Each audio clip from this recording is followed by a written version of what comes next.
এক ব্যক্তি চার দোকানে একদিন খুব তর্ক বিতর্ক করতেছিল আমার সাথে যে মানুষের দিকে তাকাইলে তারা রোজা নামাজ লাগে না, মানুষের নূর আল্লাহর নূর। তখন আমি বললাম, দেখো আল্লাহ পাক রব্বুল আলামিন 18,000 মাকলুকা তৈরি করছে রাসূল করিম সাল্লাল্লাহু আলাইহি ওয়াসাল্লাম নূর দিয়ে। হযরত আদম আলাইহিস সালামকে, আমাদের আদিপিতা হযরত আদম আলাইহিস সালামকে যখন তৈরি করছিলেন, তার মুখমণ্ডল তৈরি করছিল হযরত মুহাম্মদ সাল্লাল্লাহু আলাইহি ওয়াসাল্লাম নূরের দ্বারাই। তো মানুষের দিকে তাকাইলে যে নামাজ পড়তে হইব না, রোজা থাকতে হইব না, হজ করতে হইব না, যাকাত দিতে হইব না, এই তথ্য তুমি কই পাই না? আল্লাহ পাক রব্বুল আলামিন যখন জিন জাতিকে সৃষ্টি করছিল তখন এই একই উদ্দেশ্যে সৃষ্টি করছিল। আল্লাহ পাক রব্বুল আলামিন যা ফরজ করছে তা কায়েম করার জন্য, আল্লাহর হুকুম পালন করার জন্য, আল্লাহর ইবাদত বন্দেগী করার জন্য।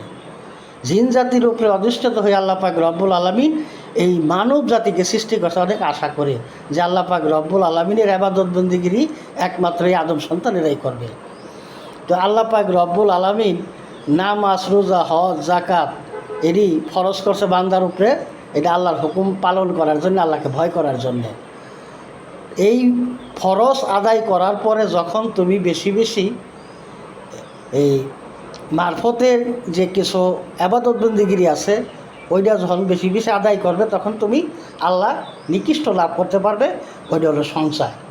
তার মানে এই না যে মানুষের দিকে তাকাইলেই তোমার সব কিছু মাফ হয়ে যাবে, নামাজ, রোজা, হজ, যাক সব আদায় হয়ে যাবে। এই তথ্য ভুল এবং মিথ্যা। তুমি আগে আল্লাহর হুকুম পালন করো, হ্যাঁ, শরীয়তের বিধানে যা আছে আল্লাহ, নামাজ, রোজা, হজ, যাকাত এটি আদায় করো।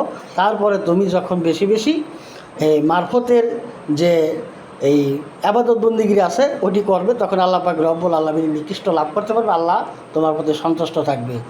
তখন তুমি এই কথা কখনো বইল না যে মানুষের দিকে তাকাইলেই যে তোমার নামাজ রোজার কিছুই লাগবে না, তাইলে তোমার এটা শিরকি হয়ে যাবে। কথাটা মনে রাখবেন।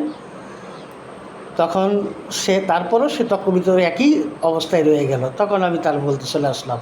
ধন্যবাদ সবাইকে। ভিডিওটা বেশি বেশি শেয়ার করে দেবে।